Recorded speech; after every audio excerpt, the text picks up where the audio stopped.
Hello అండి, ఈ 2 నెలలు మీరు టిఫిన్లు మానేయండి. నేను చెప్పే ఈ యొక్క టిఫిన్ మీరు తీసుకున్నట్లయితే చాలా హెల్తీగా ఉంటారు.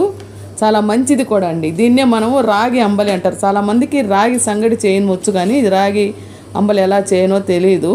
ముందు రోజు మనం ఉదయాన్నే, రేపు అంబలి తినాలంటే ముందు రోజు ఉదయాన్నే మనం ఈ రాగి పిండిని కొంచెం నీళ్ళల్లో నానబెట్టుకొని ఉండాలి.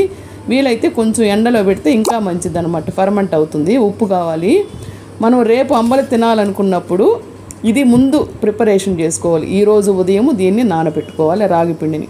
తర్వాత నైటు మనం బాగా అన్నము చాలా మెత్తగా ఉడికించుకోవాలి. ఈ విధంగా చూస్తున్నారు కదా, అది ఆ స్టీమ్కి స్క్రీన్ పైన కూడా మీకు ఇదిగా కనపడుతుంది. ఈ విధంగా బాగా ఉడికించుకొని ఈ నానబెట్టినటువంటి ఈ రాగి పిండిని అందులో వేసి బాగా కలిపేయాలండి.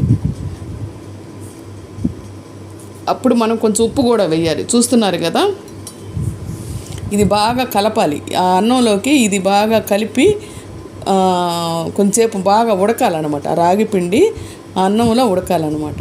చూస్తారు కదా, ఈ విధంగా బాగా ఉడకపెట్టుకోవాలి.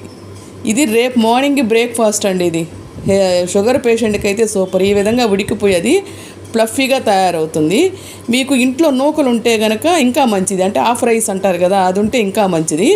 చూసారు కదా, అట్లా చేసి పెట్టుకున్న తర్వాత ఇది మార్నింగ్ ఎలా ఉంటుందంటే ఈ విధంగా తయారవుతుంది, ఫ్లఫీగా. నేను ఫుల్ రైస్ కాబట్టి అలా ఉంది, హాఫ్ రైస్ అయితే ఇంకా బాగుంటుంది. సో ఇందులో మనం ఏం వేసుకుని తినాలి అంటే పెరుగు. చూసారు కదా, గడ్డ పెరుగు వేసుకోవాలి, ఆనియన్ వేసుకోవాలి, కొంచెం లైట్గా పచ్చిమిర్చి వేసుకోవాలి. ఉప్పు మనం ఆల్రెడీ వేసున్నాం కదా.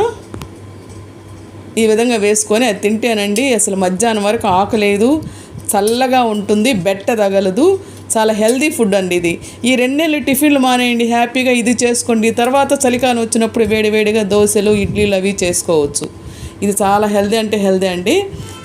దయచేసి ఈ 2 నెలలు ఇది తీసుకోండి, చాలా మంచిది. అలవాటు చేయండి. ఇది ఎంత ఓల్డ్ మన పద్ధతులైనా కూడా చాలా స్ట్రెంగ్త్, హెల్దీ ఫుడ్ అనమాట ఇది అంబలి అంటే అంబలి ఈ విధంగా తయారు చేసుకోవాలి, అంతేగాని సంగటిని కలిపి కాదండి. నచ్చితే లైక్ చేయండి.